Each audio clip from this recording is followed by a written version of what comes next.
yung presence ng Panginoon, kanyang kapangyarihan upang sila'y makumpit at sila'y matutong makinig ng salita ng Diyos. Amen. So, tinuturo po ng Panginoon.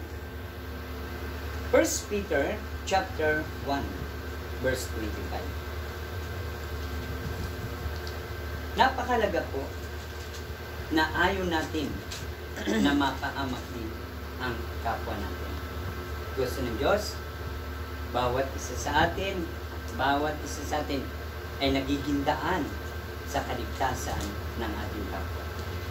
So, kasi yun, wala na. 1 Peter, yun. 1 Peter chapter 1, verse 25. Itong sabi. Nandiyan tayo, basahin mo natin. Katapat ang salita ng Panginoon ay namamalagi magpakailanman, at ito ang salita ng mabuting balita sa ipangangaral sa inyo. Yan. So, datapwat, kapag pinapahayag natin ang salita ng Diyos, doon sa mga tao na hindi paligtas, na ikwento natin ang Word of God.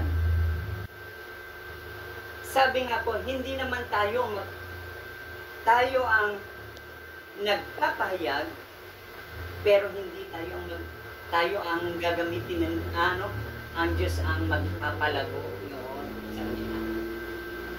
Sabi ito, ang salita ng Panginoon ay mananatili magkapakailanman. Ito po ay lagi lang maalaala. Basta, i-share mo nang i-share ang Word of God. Sabi nga po, ang tao, yung farmer, kapag nagtanim, yan po iniakasi, ginagano.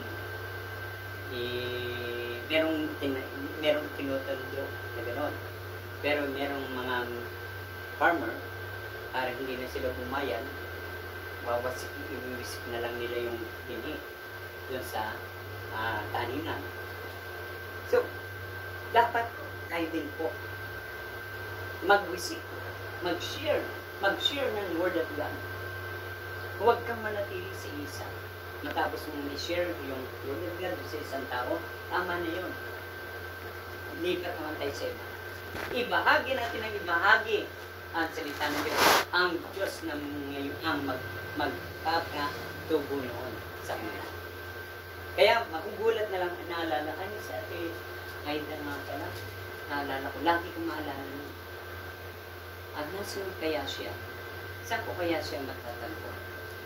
Yan. Kukontakin ka nun. Bakit po? Siya po ay nagkakaroon na ng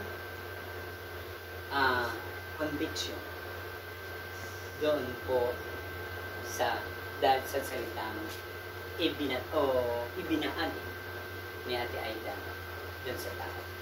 O natin doon sa tao. Kaya, hindi naman po sayang, sabi ng unang Korinto 15:15. Hindi naman sayang yung ginagawa mo. Kahit ikay napapagod na walang alam mong sahod. Kahit ikay napapagod na halos nasakit na rin ang ulo mo. Pero